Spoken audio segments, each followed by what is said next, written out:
Hi friend, it's your host Emily Matheson and welcome to New York Transplants, the podcast. On this podcast, I connect with other transplants to better understand how can we find human connection and build community in this concrete jungle. As a mental health expert, I am always looking for new ideas and tools to support my sense of belonging and well-being. That's why I am leaning on my guests and asking for their advice on how I and you can nurture our New York roots. So what are you waiting for? Come and get rooted with us.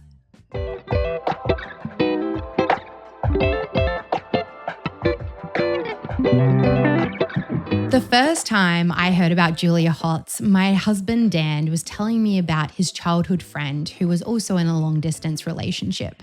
He described her as smart, funny, and kind, and guaranteed that we would be fast friends if I ever moved to New York. He was right. She has become a very dear friend.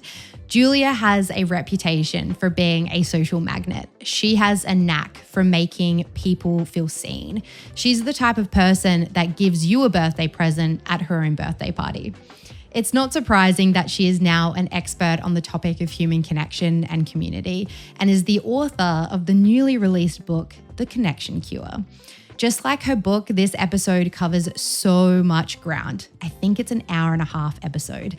And my favorite aspect is how we weave research throughout the stories that we share. Julia shares how her concept of community has evolved and the grief surrounding relationship transitions, particularly moving from her 20s into her 30s. We also talk about where New York is excelling when it comes to providing people with opportunities to build community. Buckle up, transplants. This episode has all the feels. So without further ado, let's get rooted with Julia Hotz.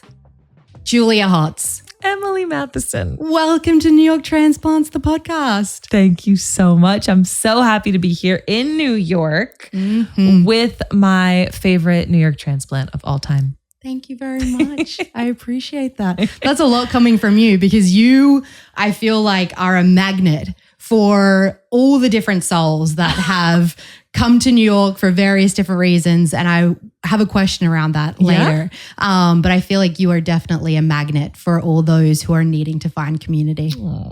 Well, likewise to you. I think that we, of course, we have our mutual friend, your lovely husband. But from the minute I met you, I was like, this is an energy I love. And when I heard about the idea for this podcast, I just thought you are the perfect person to do this. And there are so many people I know who need to hear this. You come to New York and you don't know anybody and it's so overwhelming. And just the warmth of your spirit, I think in itself is such a boon for this. Thank you very much. Well, it's funny because I remember the first time I presented the idea to you, we were grabbing coffee, and in true hype girl fashion, you leant over the table, grabbed my hand and said, you have to do this, which meant a lot coming from you because you are an expert now on the topic of human connection, community, and I think I was definitely trying to keep the idea close to my chest, especially when I was workshopping it, partly because I think I didn't want to get ahead of myself. And then also I had a bit of a imposter syndrome situation going on, thinking who would want to listen to a podcast about this? And then based on our conversations, it was evident that everyone. Yeah, it's a human experience. Yeah. Oh, absolutely. And well, what struck me right away when I talked to you about this and when I hear from a lot of people about human connection and loneliness, like we have a very specific cultural idea of what it means to be lonely. We think typically of an older person who's isolated. And it's true, like that is a prime demographic for feelings of isolation, but we don't talk enough about what it's like to be a transplant and that very unique brand of loneliness of being a young, able-bodied person who can leave their house, but just doesn't have the opportunities or know-hows to. So yeah, I did hype girl this because I'm obsessed with it and think it's so needed right now. Thank you very much. So you are the recently published author of The Connection Cure that we have product placed right there. And And you are actually technically a transplant because you're originally from Glen Rock, New Jersey. That's right. So That's right. You are a transplant. I am a transplant. I guess I am a transplant. Yeah. I think that Glen Rock, New Jersey, it's a suburb outside of New York. And I do think many people who grow up there move to New York, but it's true that we're not from here. We're still making our own way. Yes. Even though it's not quite as far as Australia, that's right, that there is some adjusting to that life. Whereabouts are your immediate family? Are your parents still in Glen Rock? I know you have a sibling. Yeah. Whereabouts are your family located? So my parents are in Glen Rock still. I told them they're literally never allowed to move. One, because that's where I do my laundry. Yes. And two, because it's just so nice to have them close by. And my brother is in California. He's in San Diego. So it's really nice. He'll come like twice a year usually. And we'll have some good times. I love that. Yeah. Now, writing is in your blood.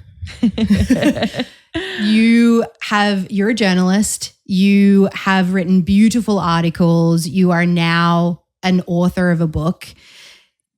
I think that there's sometimes an assumption that maybe journalists go into, it's an obvious, they could write a book. Was it always on your bucket list?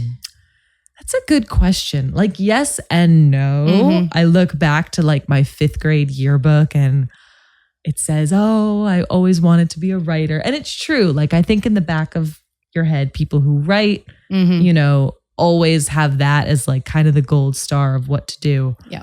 But I didn't want to write just any book, like just for the sake of writing. I really wanted to make sure that the book I was writing was something I really personally believe in. That's what everyone tells you about writing a book. It's kind of like doing a dissertation as well. Like, absolutely. Make sure you're obsessed with this topic and you're going to want to wake up out of bed at 5 a.m. and work on it because that's what it takes. Yeah, absolutely. So, I did always want to write a book, but I really wanted to write this book because it's about a topic that means so much to me. It's about something called social prescribing, which is a practice through which health workers are literally prescribing their patients, art classes and cycling groups and nature excursions. And I just feel that I really believed in that. I wanted to learn more. And even though this is like a practice happening in healthcare, I also wanted to write about the experience of prescribing myself some of these things to deal with my different, physical and mental health ups and downs. Absolutely. And we are going to get into that. Yeah. But first, I wanted to talk about the writing experience because I was really fortunate that in 1 week, I had 3 women who are very near and dear to my heart publish books. 3 women in 1 week. All are listed there for that very reason. And I thought about the process of writing a book and I was like, how common is it? Because, we know that there's a lot of books out there, but really, what's the success rate? And the statistics were staggering. Yeah. It's along the lines of 95 to 97% of people who start a book don't finish. Really? 3 to 5% who do finish, only 1% actually get that published. No way. Yes. I did not know that. How does that statistic resonate with you now? Wow. Now that you're on the other side. Yeah. Dang, I wish I knew that. That would have been like some motivational juice. I mean, I think when you were describing just now your experience of having this idea for this podcast, but also kind of keeping it close to your chest, dealing with a little bit of imposter syndrome. Yes. I think I definitely dealt with that. I think I was kind of like, who the hell am I to like write a book? I'm not a doctor. I'm not an expert. There's probably someone out there who could write this better or who knows better. But I think that it definitely, as most people who overcome imposter syndrome experience, you realize that, okay, everyone's an imposter. Everyone's just trying their best to bring their own angle and 100%. expertise to this topic. And yeah, for me, it took about 2 years to write. And there was this additional like hustle to finish it because this is the first book about this topic, social prescribing. And like that word, if you Google it, it's just, picking up so much steam right now. But it felt amazing. Like, you know what flow is, to be in a flow state? I felt like there were so many days where I could just sit at the computer and write for like 10 hours because I'm just so into this subject. Yeah. And it also is such a diverse topic in that there are so many ways in which it can show up, and community looks so different to different people. And so and that's what I love about this book is you have such a beautiful way of intertwining science with stories.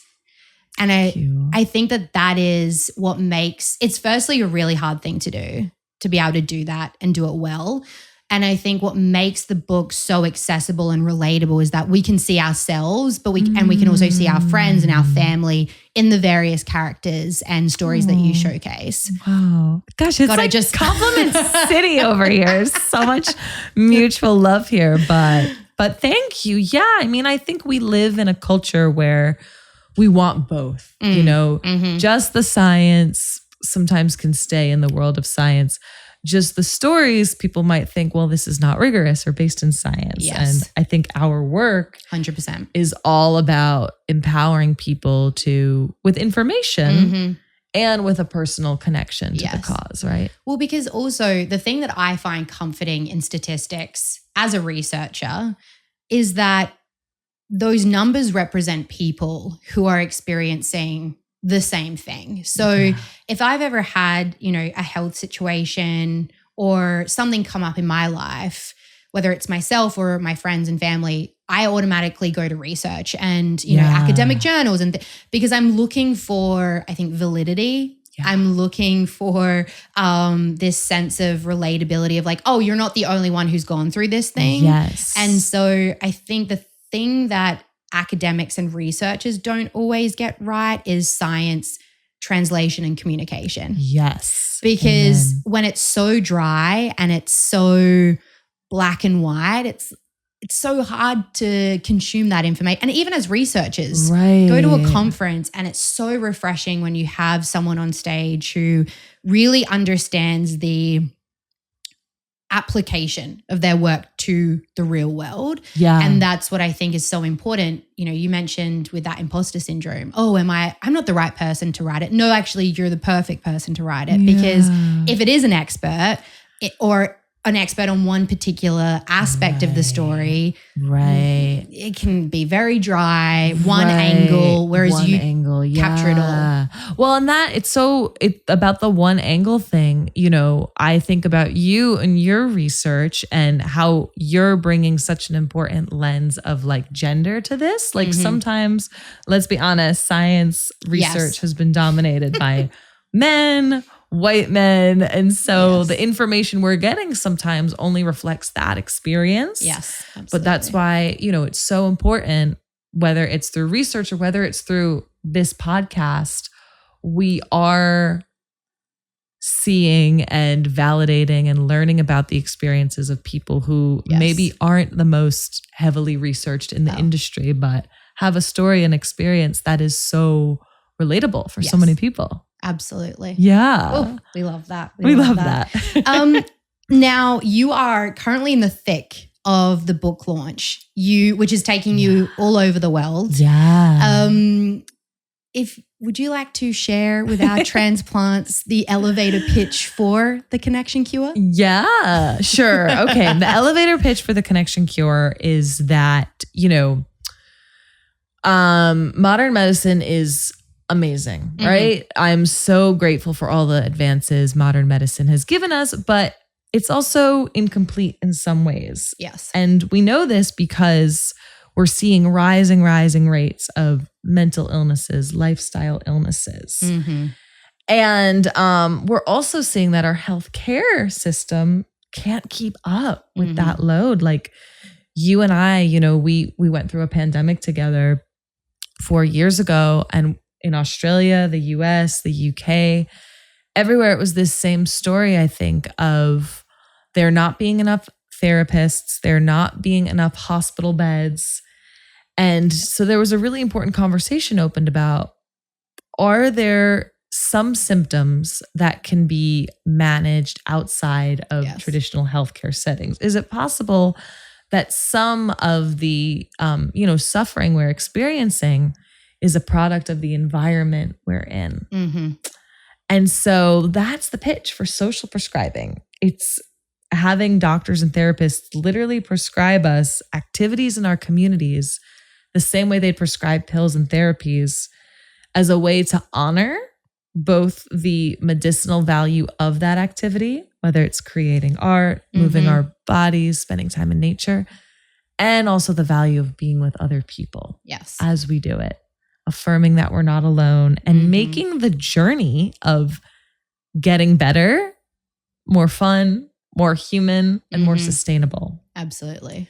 Yeah. And it reminds me of, first year psychology at university, where we learn the importance and the benefits of a biopsychosocial model.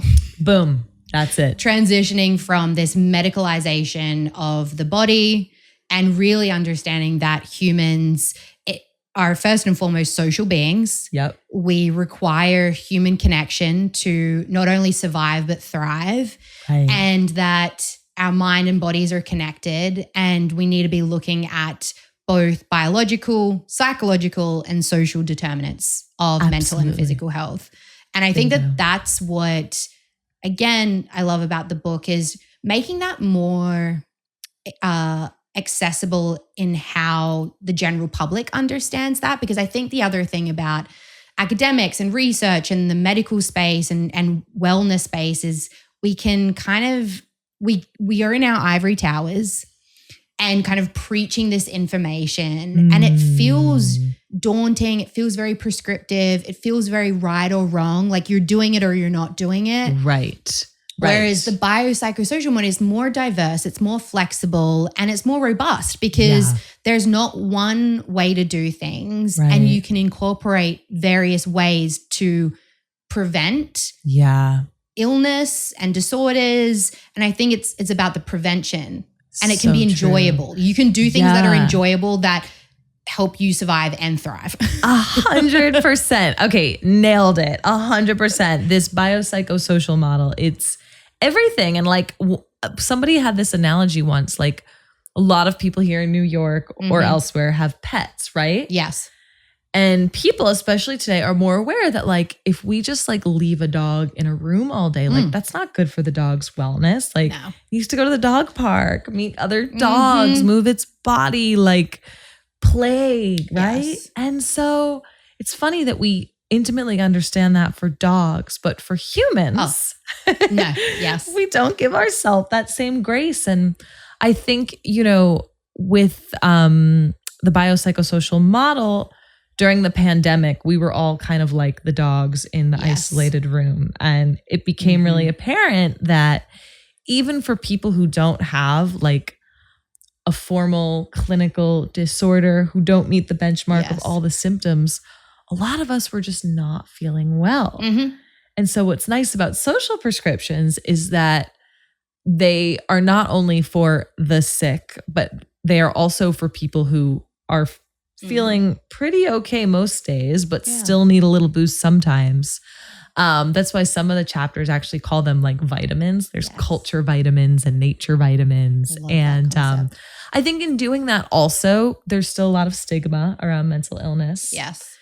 And when we see that if we can all heal from certain solutions, then it's sort of as a way of destigmatizing what mental illness is. It's not like you have this broken body and this life sentence. It's actually like all of us can, that could apply to all of us at any point. And the more we all realize that we're in this together, the more maybe we can see each other for our, shared humanity. Yeah, absolutely. And I think what I really love there like that, I am always a fan of an analogy and just the grace that we give others or even animals above ourselves. And it's like, oh, it can be a thing for someone else, but it can't be a thing that I do. And, sometimes we take ourselves too seriously. Yeah. And like, I think the thing that we've lost as adults is this idea of play and to be playful. And, especially with mental health and well-being, you think about this idea of how can we start to introduce that playful aspect back into our lifestyles. And you look at young kids and teenagers, even they're still playful. They're still mucking around with one another. They're not taking themselves too seriously. And it's like, at what point do we lose that? And at what point does that mental health start to deteriorate? Absolutely. And so I think like that's what we also need to start doing, is being a little more, don't take ourselves too seriously, and be a little more playful throughout our days. Playful. Absolutely. And that analogy of play right there is making me think about you. And one of the first things I learned about you is that you're an athlete. Mm-hmm.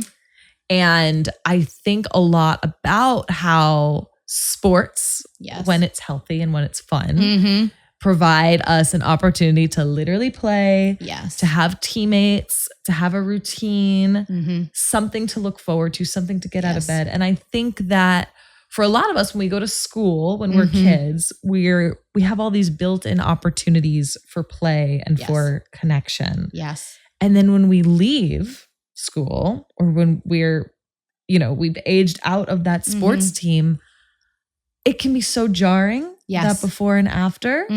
And so what I love about social prescribing and the work of this podcast is showing us there are still opportunities out there for us to play, and actually they exist because so many of us want them. Yes. Right? Like, when was the last time you were able to goof around? Yeah. And that's when it's great that you bring up the concept of team sports. Like, some of my best memories are belly laughing with my lacrosse teammates. I would train 3 times a week, have a game. So that's 4 days out of the 7 that I was in a team environment, working towards a collective goal, but so deeply aware of the personalities around me. And we were just like atoms bouncing off one another, like just goofing. And it's really funny, throughout my transplant experience, I've reflected on that and thought like, oh, I crave that, especially the femme energy. There's something about a team of women athletes who just can goof around. And, that to me is, if I could replicate that would be a concept that, would be really, would fill my bucket. I think that that's a really good example of just a community, and what are some of the elements that can help you feel like you belong. It's the playfulness, it's the routine.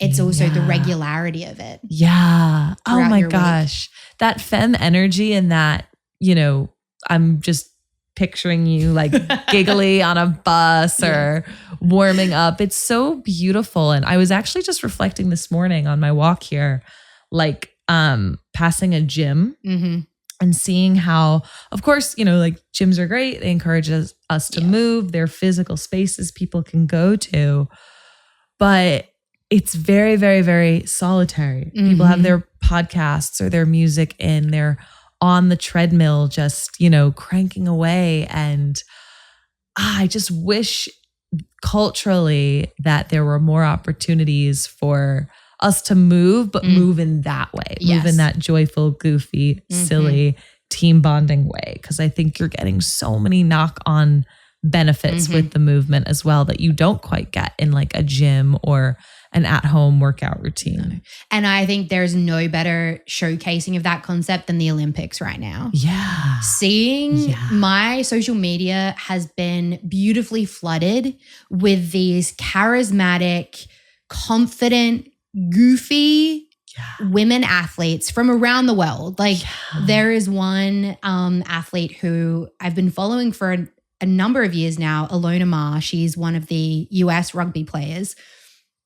she has blown up at this Olympics, and it's amazing because she is a natural body confident advocate, ambassador, and she just really embodies all it is to diversify women's bodies in sport.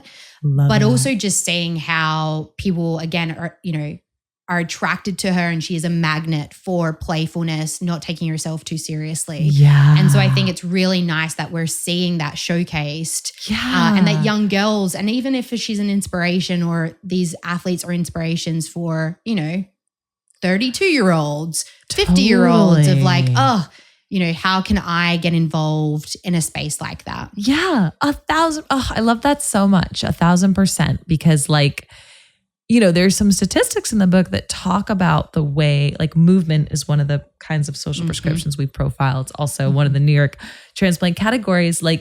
That has been historically a place where the forces of capitalism and the patriarchy have come in and really done so much damage. Yes. There's some statistics about gym intimidation, people who don't want to go to the gym to work out because they're not confident in their bodies. And so they don't, right?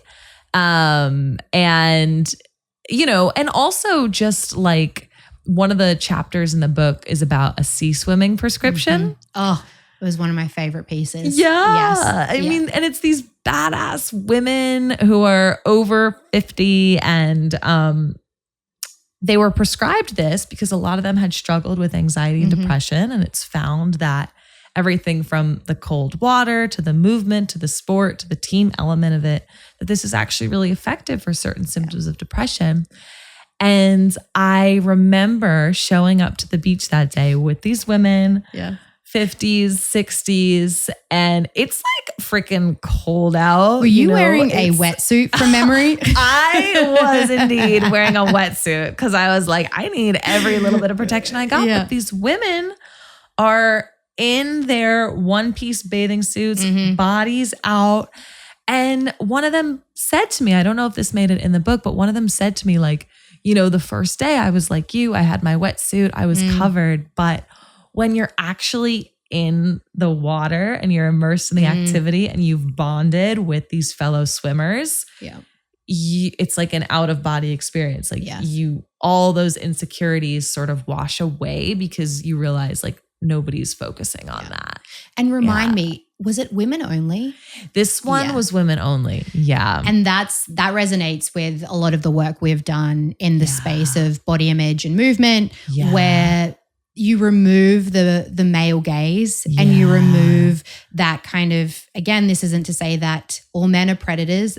In the movement space, there has been a history of women being objectified and made to feel uncomfortable. So when we've spoken to both girls and women of all various different backgrounds, they will say we really yearn for girl and women only spaces such that we can just focus on doing the thing and being with one another without the fear of safety concerns or, having to worry about what our bodies look like. We can just, as you mentioned, be, in our bodies experiencing the thing. I love that. I can understand why there was that real, groundedness and connection and just female energy because you're removing that element of it. Such a knock-on benefit. Yeah. And then it's also it becomes kind of meta because once you've done that hard thing, once you've conquered, the body image issues that again, society has put on us, once you've done that hard thing by going in the water, you actually start telling yourself a different narrative about all kinds of things in your day. I can do hard things outside of this swimming environment. I can do hard things in my work life and my love life. And it's just really beautiful how these little sensitivities about a person's environment can go on to have all these knock-on benefits in their journey. I love that. There are so many amazing stories in the book as well as strategies. Is there a particular story that you think would resonate with New York transplants and that they could take something from? Sure. One that I could think about in the first part of the book. So the first part of the book is going into like movement, nature, art, belonging, service, why these medicines are so powerful. Mm-hmm. And again, going back to what we were saying earlier about this like cultural picture of loneliness, you know, people think it's older people, isolated people, and that's true. Mm-hmm. And there is a lot of important work being done in that space. Mm-hmm. But I was really struck by this woman named Victoria. Mm-hmm. I meet her. She's like so cool. She's Gen Z, obviously. Mm-hmm. And I'm just blown away by how calm, laid back she is, warm, inviting. Not somebody at all that we would have as a cultural picture of loneliness. But she tells me almost right away, you know, I got involved in social prescribing because I had an experience where I graduated high school and, you know, my whole life, like I've had this group of friends. And then I graduated and I decided to move in with some of these friends. And she moves in with them, but Victoria like has to work super, super hard to be able to afford this rent. She's works as a waitress. She's working extra hours at the restaurant. So by the time she gets home, she's like so exhausted. And she was finding that her friends who maybe came from a little bit more of financial privilege, like only wanted to go out. They always wanted to go out and they would get mad at her when she said, guys, I'm really tired. Like I can't do this. I have to work. More and more of that. And Victoria would try to suggest other things like, why don't we have a picnic? Why don't we go to the park? And her friends like made her feel like she was lame and uncool for not wanting to go out and party. And she describes this feeling like the black duck of her friend group. And it just being so sudden that when they changed this environment, she suddenly realized like, oh my gosh, these people I've been with 18 years of my life, I actually have nothing in common with them. And we know from the research that a feeling that you have some things in common is crucial for forging meaningful relationships. And so she said to me, here I am, like 21 years old. I don't have any friends. I feel like overnight, I lost all my friends. This starts creeping into her work life. She starts feeling stressed, eventually getting panic attacks.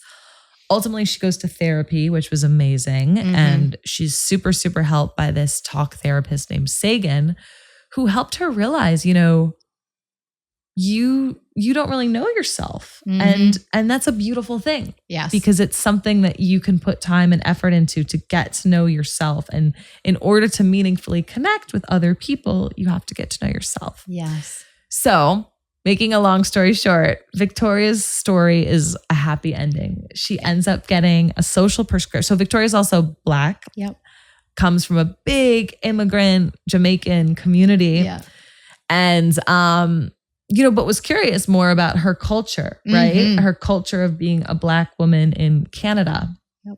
So she ends up through their government getting a spot in their Black social prescribing project, which is theater tickets to go see this show. It's called To Kink in My Hair. And it's all about sort of like the Black immigrant experience in Canada. She gets to discuss it after with people. They go for this big dinner together.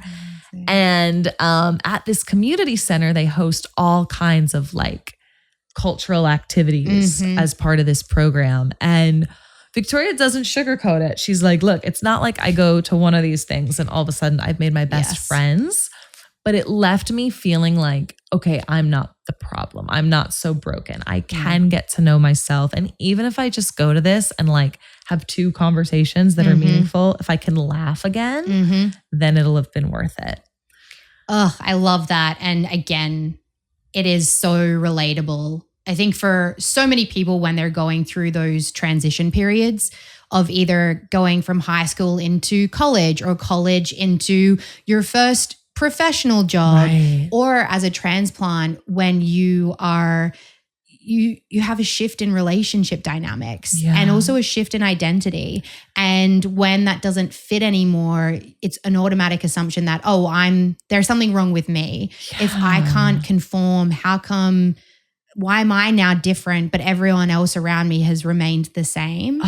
And so I can definitely see how so many transplants could relate to that. And there is also a grief in that, a grief in perhaps letting go of a certain chapter in your life or a certain identity that, you know, you've grown out of. It's like a pair of shoes or some clothes. Like it's really hard. It's like, oh, I really loved that aspect of myself, but it doesn't quite fit anymore. Right. And so that's a really beautiful story of, you know, feeling at a loss, but then knowing that there's a whole world that you don't even know about yet. Totally. That is so exciting. And also that fits you better than your old world. Yeah. Yeah. So that's, I find that a really it's one of my favorite stories. Oh, I love that. Well, as I'm hearing you talk now about these transition periods, I'm thinking about your story and the many transitions you had to go through, both in physical place where you lived, going, you know, from single to married, going from athlete to non-athlete, going from job to job, different kinds of workplaces, university. Like you've gone through every transition under the rug. And it is amazing. In the last part of the book, I try to like channel the wisdom of my characters and of the research. And even though I, like by the looks of it, haven't gone through any major environmental transition, like I've pretty much been in New York for the past couple years, I do feel this like sort of emotional transition. I love the word you used describing it as grief, of like coming back from writing this book and being really carried in this book by very dear, close friendships. And yet also feeling ever since I've returned, like, oh, wow, we're at like a different stage of life. Yes. Like people are getting married. People are spending more times with their partner. This friendship group that used to sort of be like the center of life that I always took for granted, it's still there, but it exists a little bit differently. Yeah. And there's a bit of grief with that. Yeah, absolutely. Yeah. And it's interesting to see how people cope with that slightly differently. Yeah. And I think there's definitely an adjustment period. And especially when I transitioned, it was very similar in Australia. I had a really core group of friends. There was 6 of us. And I remember the last dinner I had with them before I moved to the UK. And I just remember this little voice in the back of my head that was saying like, it'll never be like this again. And I was like, oh, and I just like pushed it away. You then move to the UK and you do everything. It's this constant kind of card game or chess game or board game, whatever the game is that you're playing, to try and keep the connections that you have back home, but also trying to put energy into fostering new relationships. And then, you know, moving from the UK after 3 years and having beautiful friendships out there, moving to New York and doing the same thing again of like, oh, it's a shift in the dynamic, and you still value those friendships so deeply, but it's a different way of interacting. And I remember very early on, I would always be riddled with guilt that if I didn't respond to a message within, you know, a couple of days because of times, I would berate myself and just really putting so much pressure on myself to maintain all these different friendships and relationships.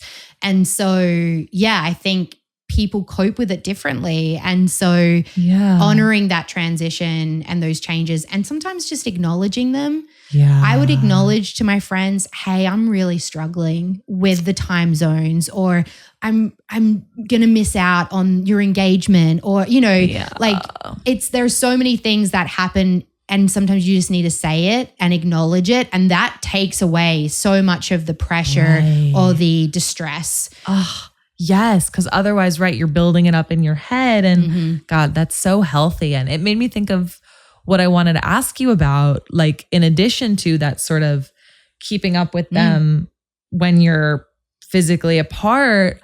I can't even imagine what that must be like for you when you do go home and you have like such limited precious time. You obviously want to see your amazing family.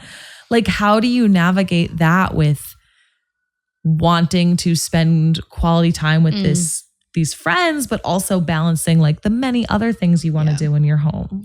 Yeah, really good question. I think it's evolved over the years. So I've been away now for nearly 6 years, and every trip has been different. I think the first couple of trips that I went home, I felt a lot of pressure to catch up with everyone multiple times.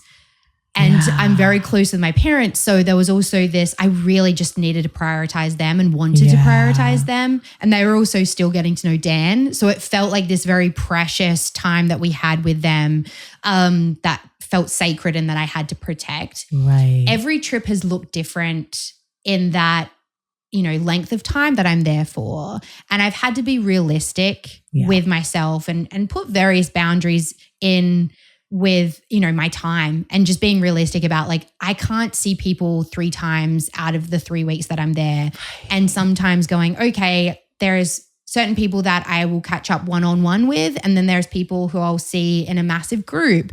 And so really trying to work out kind of going into a trip, what do you want to get out of it? And you don't have to write this down and like, what are my goals? But just having a clear idea of like, okay, what's the purpose of the trip, and prioritize the purpose and, the things that you need to do to get that. Right. But it's really funny. It's a common conversation that I have with a lot of other transplants around, how do you structure your time when you're home? And, going home at Christmas looks very different to going, in the middle of June, because Christmas, everyone is so busy. Right. So that's usually, you have to get in 6 months in advance to schedule catch-ups, because it's like people will have work, Christmas shows, they'll have family stuff. So it's, you've got to be strategic. Whereas if I go in the midst of winter, people are very available and there's less pressure. That's such a good strategy though. I think I love that you've shared that, because we should know, even though when I go home, which is like, home is Glen Rock, 40 minutes away. I should be better about that, because sometimes what I'll do, and this is really bad, and I'm outing myself on your podcast, but like I sometimes won't tell people when I'm coming home, because I'll feel guilty if I don't get to spend quality time with them. Yes.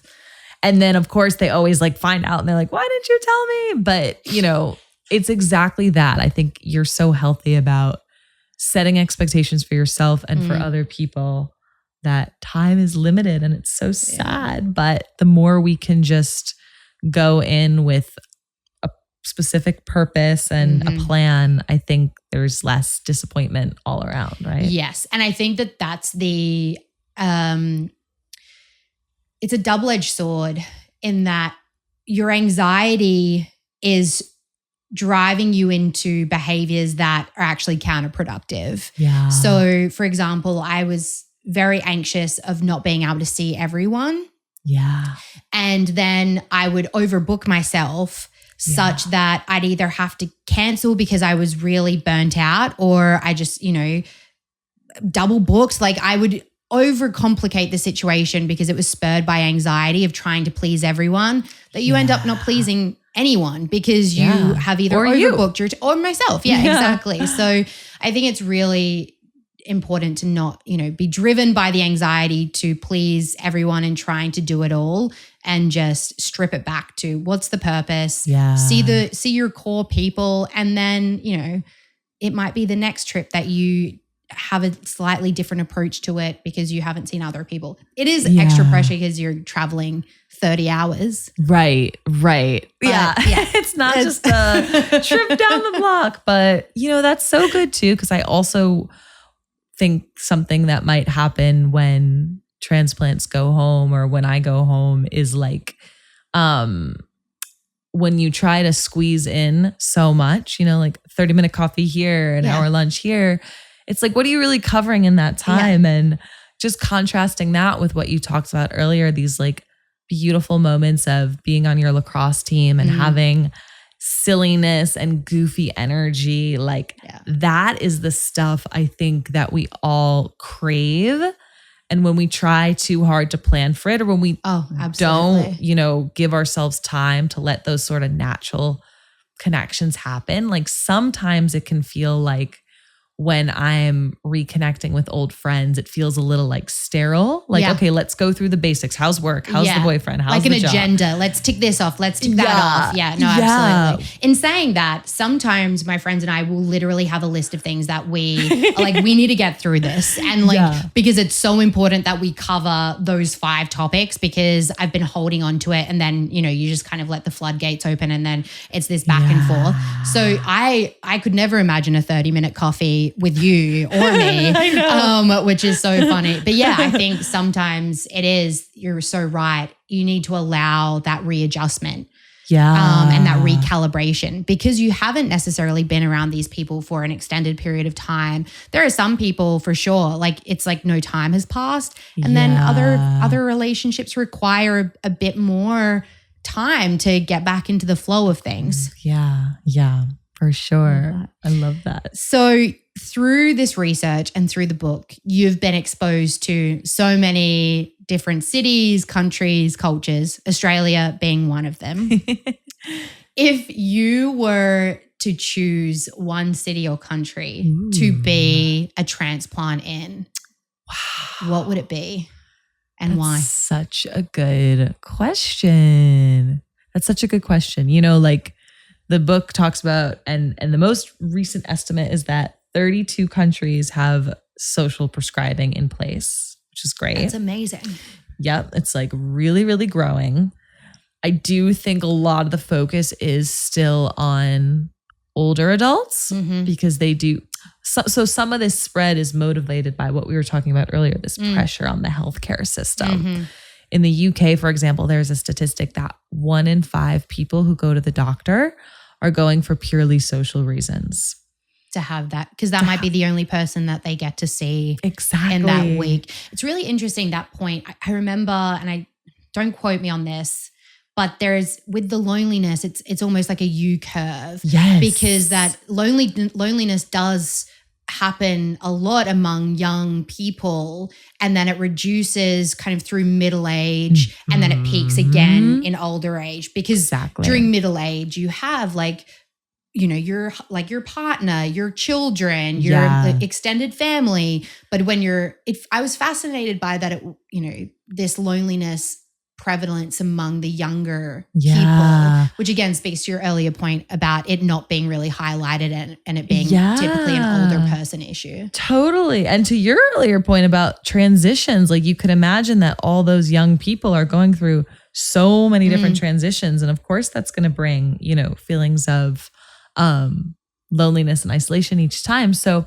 I would say that because this practice began in the UK, specifically in London, where there has been so much research and also like a physical investment in funding social prescriptions, in investing in a position called the link worker, which is somebody like, let's say you or I were to go to a doctor or a therapist in London, and that doctor or therapist was sensing that we might need a social prescription, that we were lonely, or, you know, our anxiety or depression was somehow being compounded by our environment. Yeah.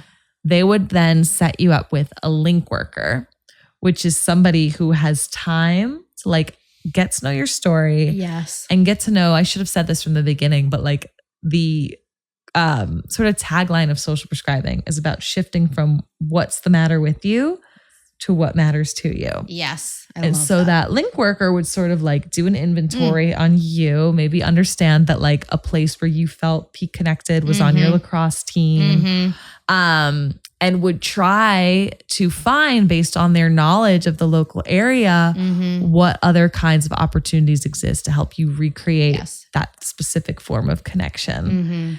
So I would say if I were a transplant and had to move anywhere, I'd probably move to London because of that, which is so funny because London does have such a stereotype, I think, of being a place where people don't know their neighbors. Yeah. A place where people are like kind of on the tube, not like talking to strangers is, you know, criminal. And I think because of that, there has been sort of like this big backlash almost. And just a lot of funding support for social prescriptions, but I hope that's more and more true everywhere. Yeah.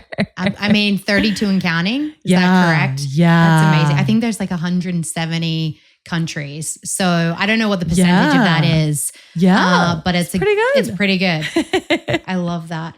In terms of the cities and countries that are prescribing these social prescriptions, how does New York compare to them? Yeah. Where do you feel like New York excels when it comes to nurturing community? Yeah, that's such a good question. Very timely because literally last weekend, I was up in the Bronx where first of all, like you want to like see community in action, just like step off the freaking subway in the Bronx. It's like people out with their families, street performers, everyone's outside, it's like really, really beautiful. So I love it there. But they also have a big history of community health, community healthcare. So when you go to the doctor, it's not just, your primary care person in an office who has like a range of pharmaceuticals. They could also refer you to cooking classes or job help or classes on STD prevention, whatever it might be. It hasn't before, even though I think this is like the work of social prescribing, right? It's a non-medical resource for your health.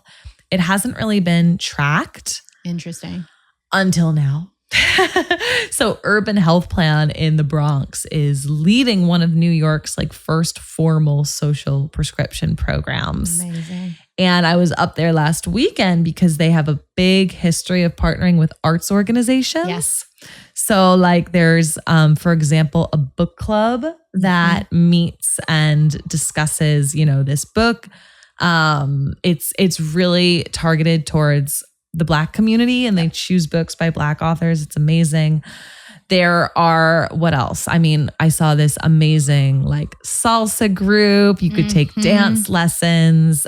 All of this is going to be counted in this first social prescription pilot. That's amazing. But I do think that like lots of community health organizations have had these resources like sort of in their portfolio. But it's just a matter of how could more and more people access them and how can we track them and how can we follow up to make sure people actually take their social prescription. So it's just a bit of a language shift. But yeah, I mean, in New York, I think because it is such a large city, very popular for transplants, I see so many amazing organizations outside of the formal social prescribing space. And I think it was important for me and in both of our work to be able to look at those organizations through the prism of different ingredients. So for my book, it was movement, nature, art, service, and belonging. And there are just literally thousands of organizations delivering that in some way, which I think is beautiful. I think the Parks Department does so many programs. They are heroes. They're heroes. You're right across the street. Your library, the library, New York City library system sponsors so many cool things. Their website. So I've actually showcased them in the New York Transplant Guide, and their website is phenomenal in terms of you can enter, say for example, it's yoga that you're interested in.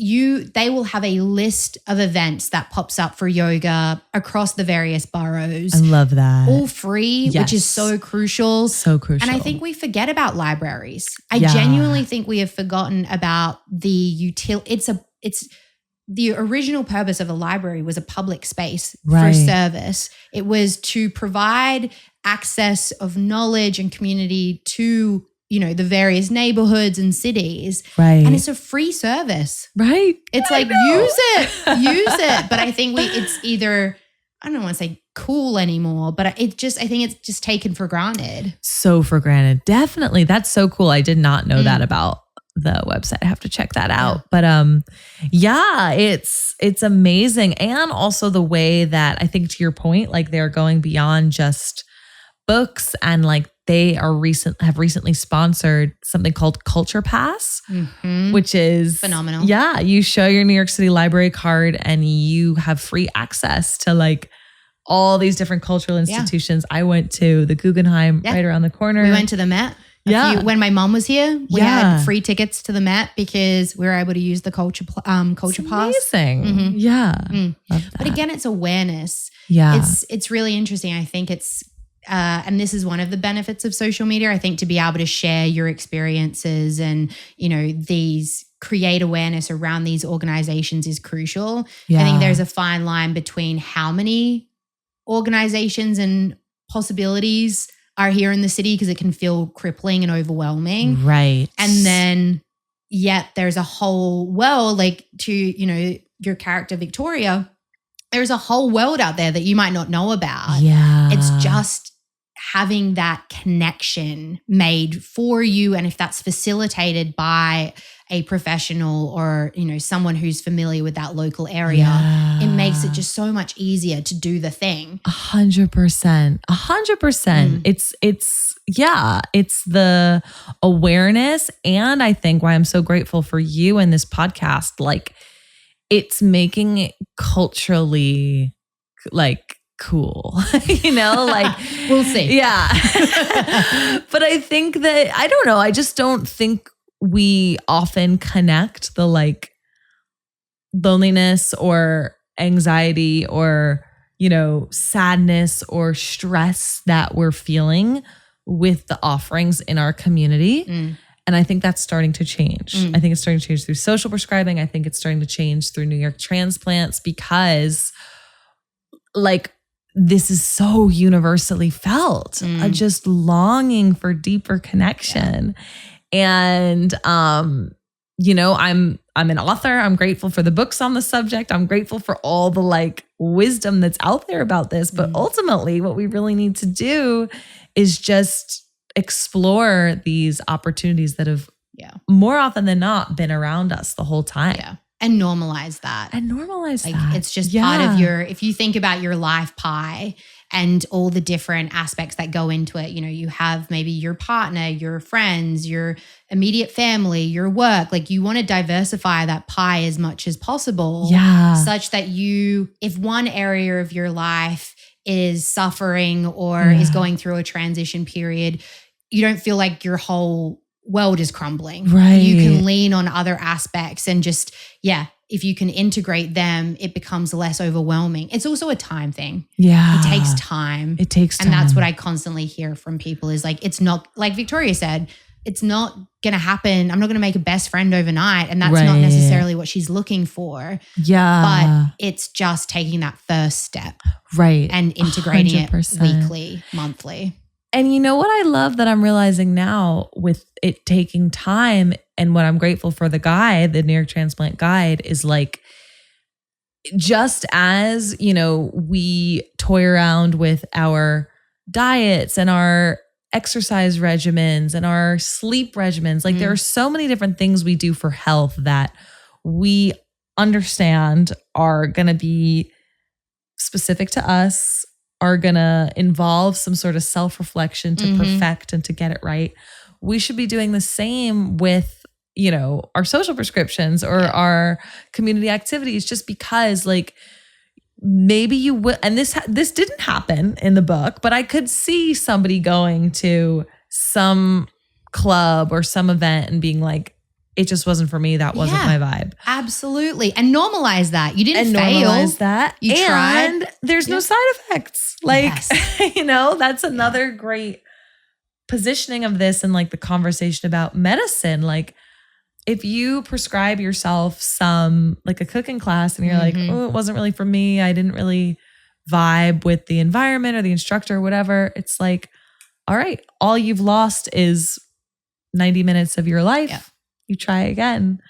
So you didn't come out in a horrific rash because the medicine didn't agree with your body. Right. Yeah. Right. Yeah. Right. And you didn't think like, oh, okay, like the medicine's not working, so I must be broken and doomed. You are like, okay, this group wasn't a fit, but like there are so many others out there that might be.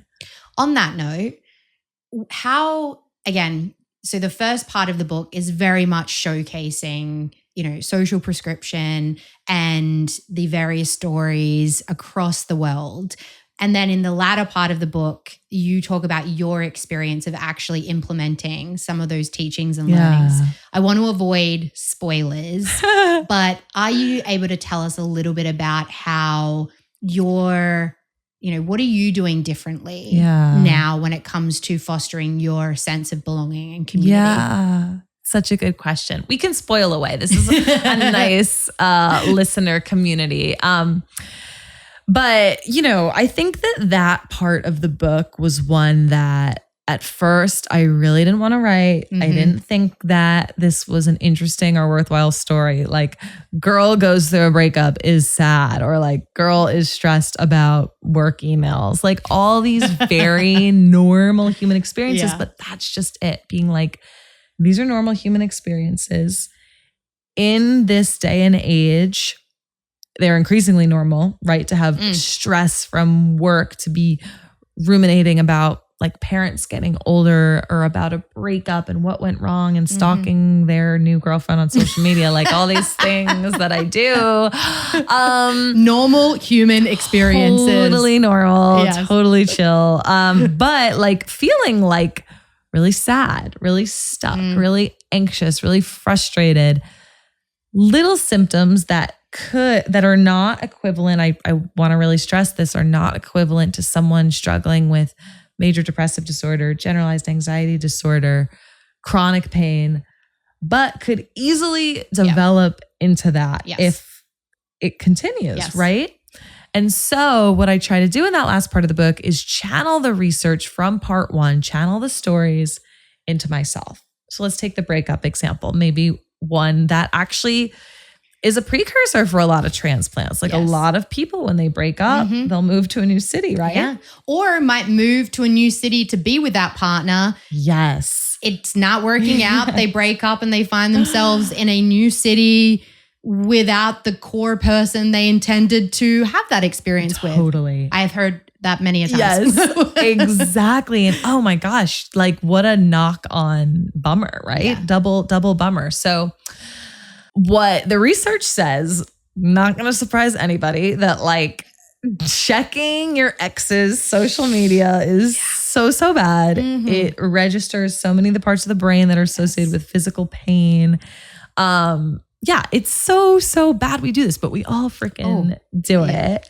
And I had been going through a spell of that and just texted my friend crying like, I can't believe it's been 3 years and I'm still like so stuck on this, and so sad that this person that was my everything, that I shared so much with, is like no longer in my life. Like if I saw them on the street, it would be like a sterile hello, right? Yeah. So I was like, all right, enough's enough. And it reminds me of the story a little bit of earlier in the book when this amazing, vivacious woman, Amanda, finds herself during COVID, finds out her husband's having an affair. She loses her job. Her mother passes away. She has to move to a place where she doesn't know anybody. And it's during COVID. So she has like 5 major events that are making her severely depressed.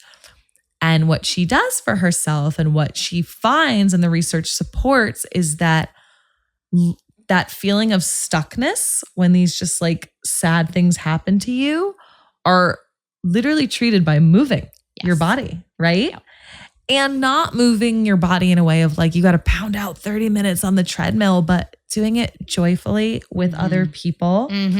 Often in environments that, to your point of, again, like being an athlete or sea swimming, like a lot of us as adults have fond memories of we did that as kids, but when else in the middle of the week are we really making time to go for a swim in the sea?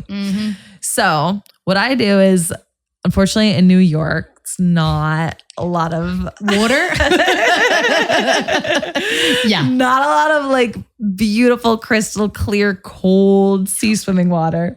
So what I do though is a similar way to channel the power of movement and also like being out of your comfort zone, waking up really early, is going for this early morning running and walking group. It's called Back on My Feet. Oh, I love that. Yeah. And That's a they fantastic name. meet Monday, Wednesday, Fridays, 5:30 a.m. Oof. A group where people who are transitioning out of homelessness and ordinary housed people who want to get back on their feet in some other part of their life come together for group runs.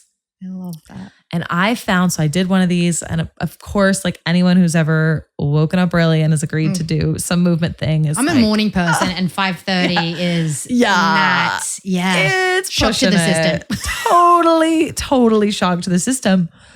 But sure enough, you do it, you get there, you're in the warm-up circle, you find that everybody's kind of like bouncing and giddy and so happy to be there. I talked to a guy who woke up literally at 4 a.m. to be here from New Jersey. You do this run together and you're just euphoric after. And physiologically, you know what's happening when you move your body. You release all these endorphins, serotonin, all this stuff. But the knock-on effect of doing that with a group of people, it being some kind of challenge you overcome is just amazing. And what I would say, and that's just one, you know, we go through like the whole portfolio of social prescriptions, but what I think they all have in common is that they really help you shift your perspective.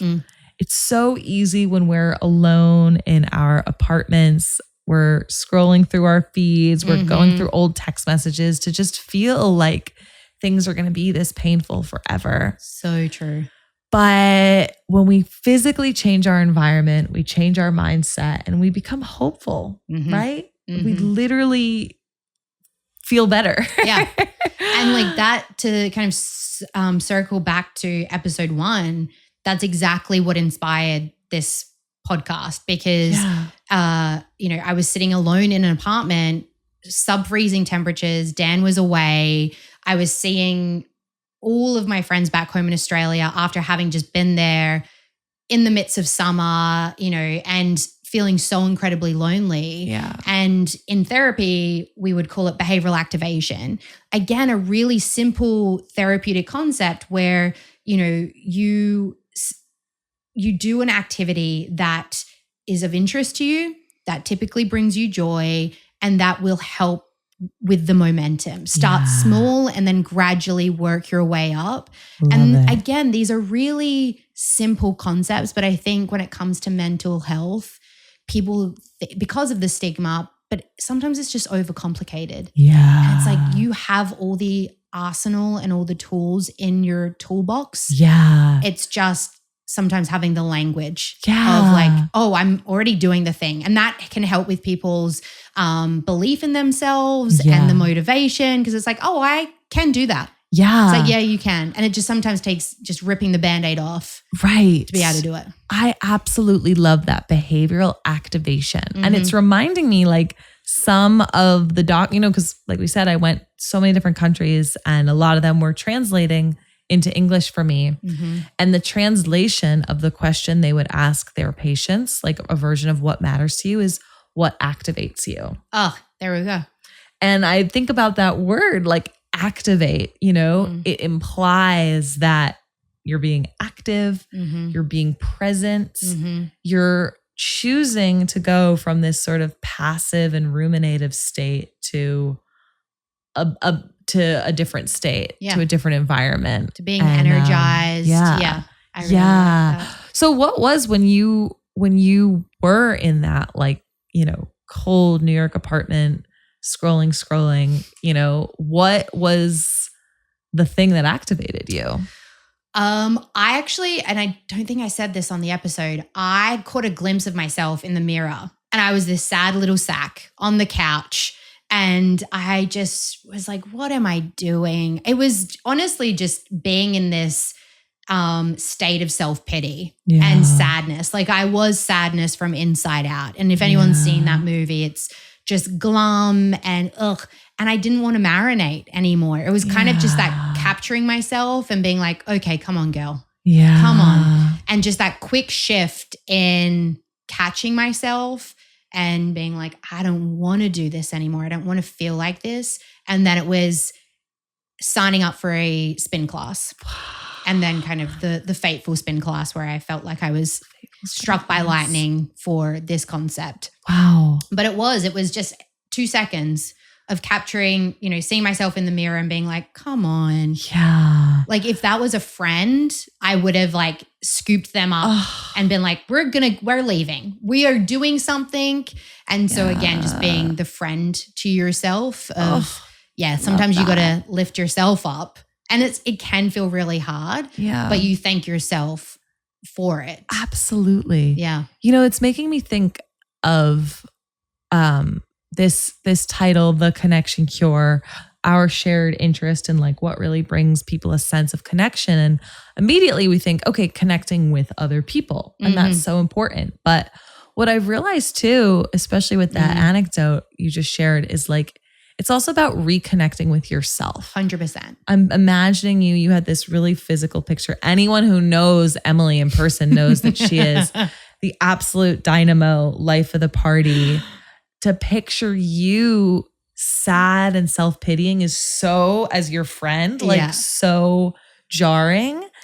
And I think it's amazing, and we should normalize what you did there, is checking in with ourselves and being like, is this me? Yeah. Are the things I'm doing conducive to like the meest version of me I know? So true. And I remember saying to my parents and to Dan, like, it was embarrassing, but I forgot how to have fun. Yeah. Because I think when you're transitioning from, different locations, different homes, and you're trying to make friends as an adult, and there were a couple of times where, friendships just didn't get off the ground. Like you might catch up a couple of times and then you equally ghost each other, or you get ghosted and you're like, am I not fun anymore?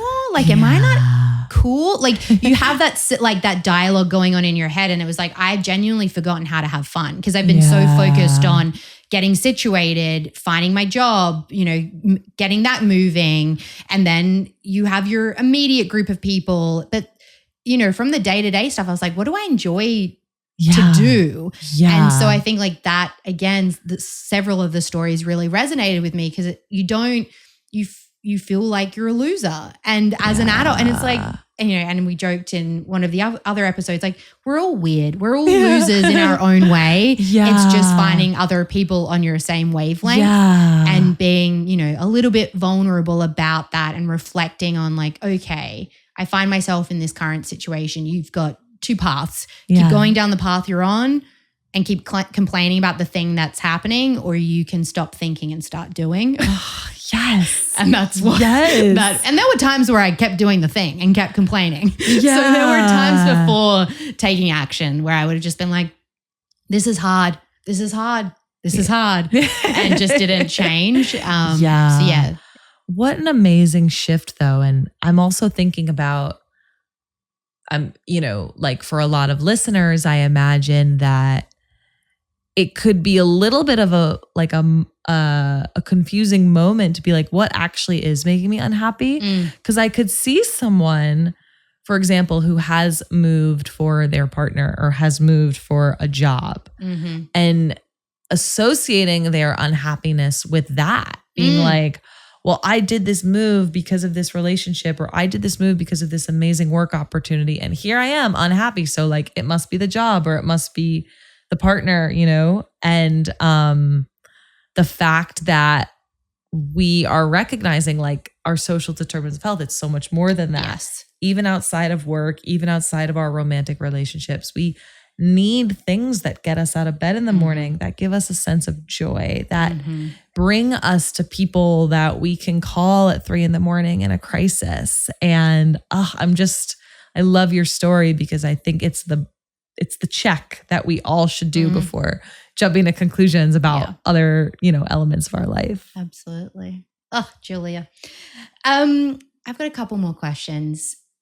How has your concept of community evolved, and what does community mean to you today, sitting in that chair? Such a good question.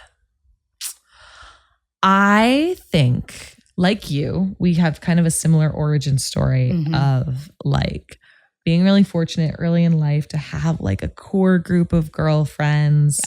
Found that in university as well, like core group of girlfriends. And, you know, I call it in the book, like I have like these we's and us's, and everywhere I've lived in New York, I have this like kind of shrine of photos I take with me. And they're all like, oh, here's the Brooklyn squad, like at that, you know, concert we went to, or here are my high school friends. We call ourselves the Quilt Woman at like Lena's wedding, you know, whatever it is. And I still cherish those connections so much. And they're so dear to me.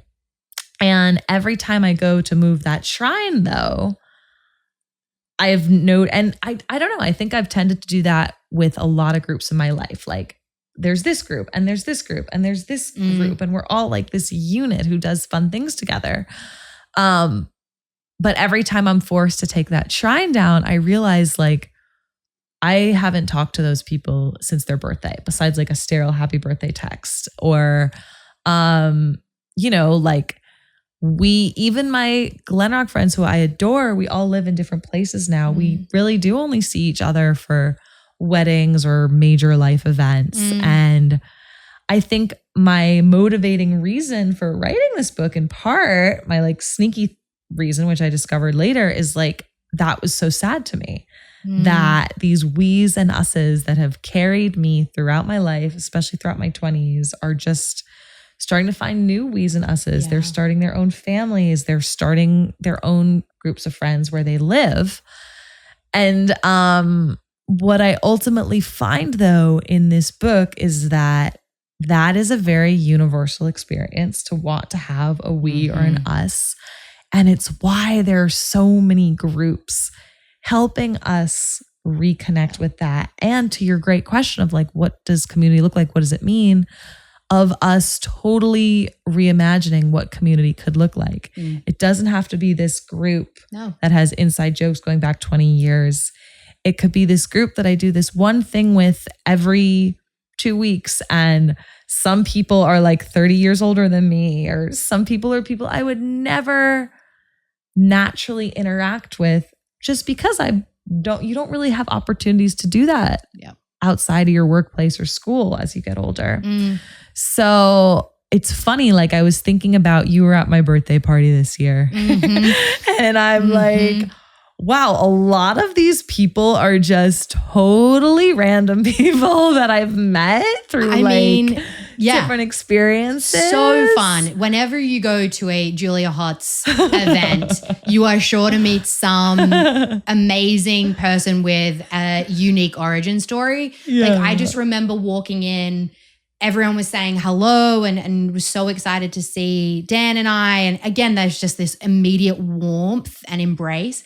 And there was an Irish man who literally picked up on my accent. He's like, you've got an accent. I was like, you've got an accent. And there was that immediate like in-group experience. And he had met you that week. And you had just kicked it off, and like you were just like, yes, come to my birthday. And there he was. And he wasn't just some guy. He had invented this new offline phone. It was like a phone. It's a dumb phone, I think, is another way that they're calling it now, where it's removed all the like smart aspects. So it's just texting, getting a phone call. And it was phenomenal. It was like a little Kindle for, you know, communicating with people.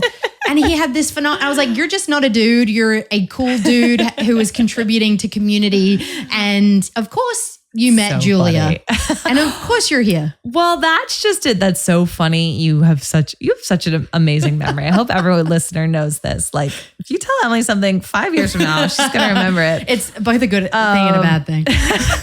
But yeah, Lawrence is like the first person I thought of, I literally met him that week. But I think what you find when you're in this sort of world of all the groups you've connected with through the New York Transplant Guide, all the groups I've profiled in the Connection Cure, it's kind of like a self-selecting group of people who want deeper. They don't like, no shade against, you know, bars and drinking and eating out. Like New York has so many great opportunities for that. But I also think there are people who are deeply seeking deeper connection over something more meaningful. Yes. So how cool is it? It's so hopeful that, yes, I can be like sad and grieve a little bit, sort of the ending of the we's and us's that have carried me, but also be hopeful that there's sort of this new emerging we and us that is hungry for deeper connections, and that there are so many more spaces now to find that. And it is becoming more culturally, appropriate to say that out loud. I think to the point of Lawrence, who I'm going to send this podcast to, little as you know, he's become such a main character in my story. He works on this dumb phone initiative. His phone is called the Light Phone. That's it. Because of this very same reason. Like, people want deeper connection. It's almost like so many of the groups where I meet these like deep connections have that similar sort of origin story of wanting a deeper connection and trying to exercise that in some way. Yeah. What about you? Shout out to Lawrence. Shout out to Lawrence. I'm still defining it.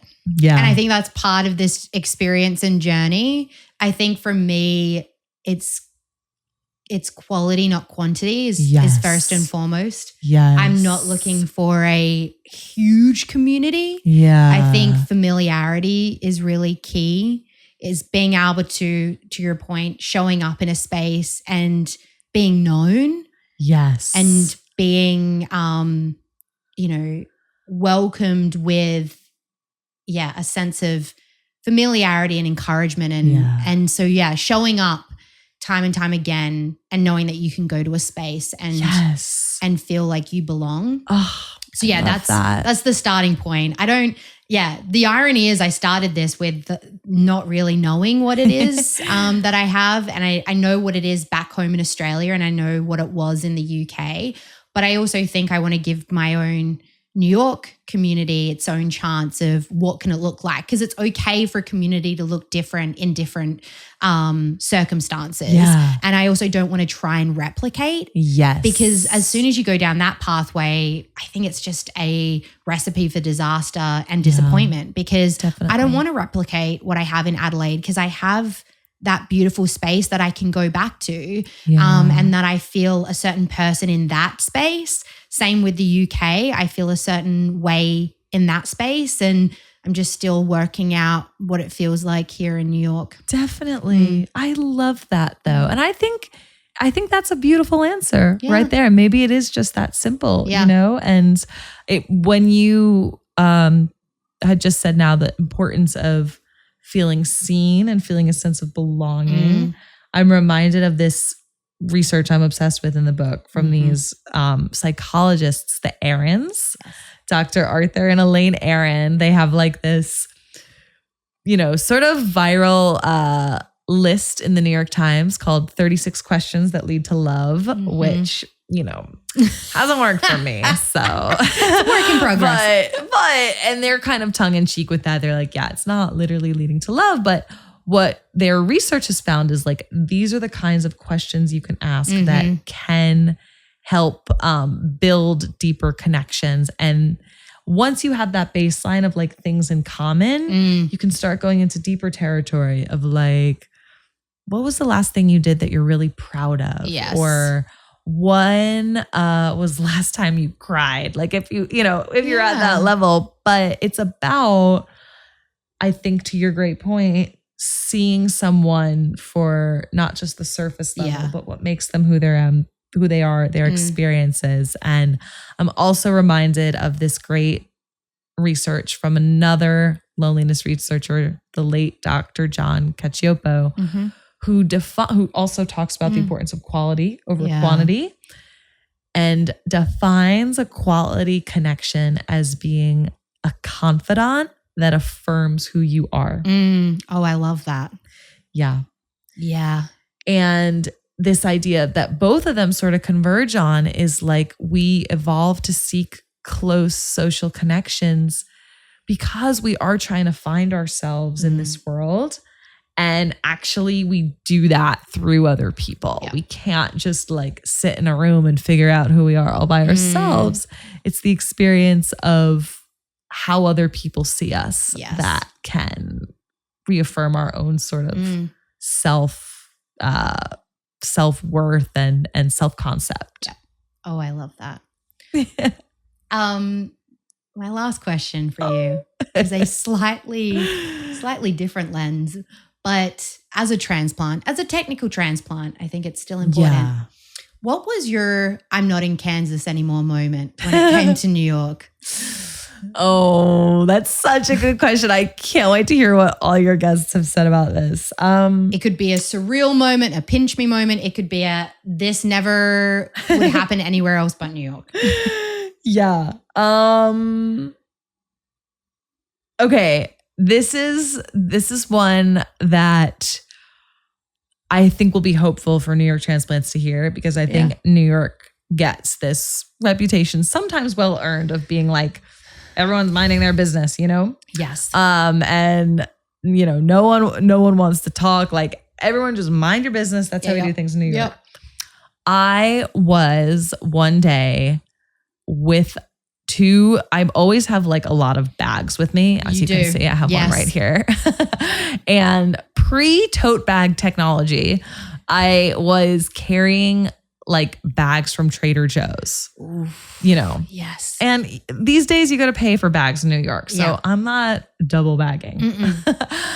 So are we talking like the brown paper bags? Brown paper bags. No. Yeah. And like throw in some wet items. It's a disaster waiting to happen. And sure enough, that disaster did happen. Every like pedestrian's worst nightmare is I'm carrying these groceries. There's some leaky, wet item. It's a hot day. And I'm crossing the street and all of my groceries fall out in the street. Incoming traffic. Like nightmare. And what happened in that moment was I thought, oh, great, this is New York. Like people are just going to walk on by.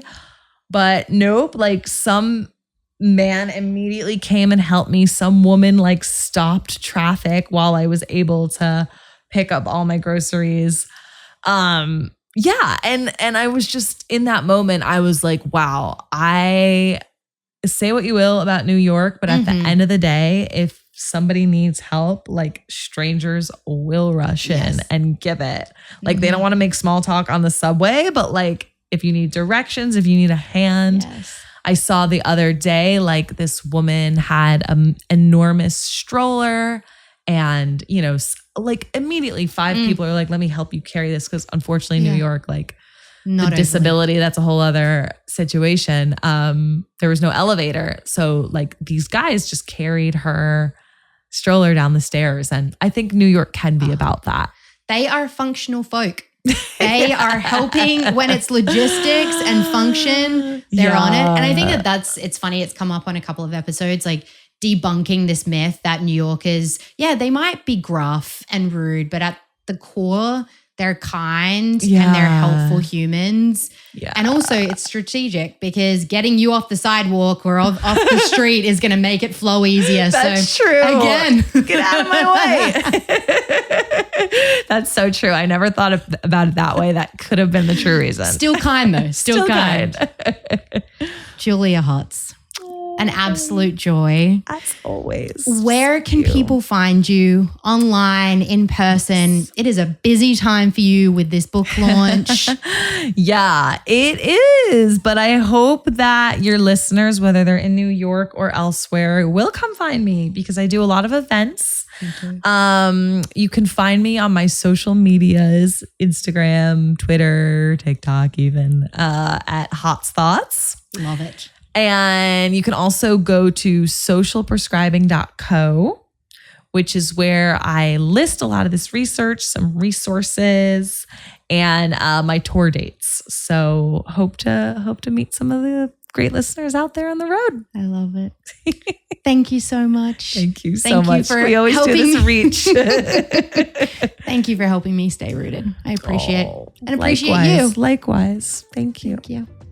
Well, this episode has filled my bucket for days to come. I've said it once and I'll say it again. There is nothing more beautiful than sharing the stories behind the statistics, and this is exactly what Julia does in The Connection Cure.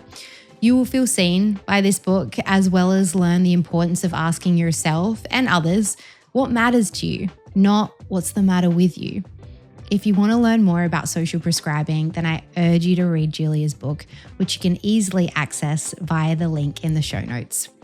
As always, this episode has been lovingly edited by Louise, who is ensuring our episodes are smooth and engaging. And if you want to keep up the conversation going between episodes, follow us on Instagram for short form content and Substack for your deeper dives. If you like or maybe even loved this episode, you can subscribe to New York Transplants on Apple, Spotify, or YouTube. Your reviews and feedback mean the world to me and help grow our community one transplant at a time. Until next time, stay rooted.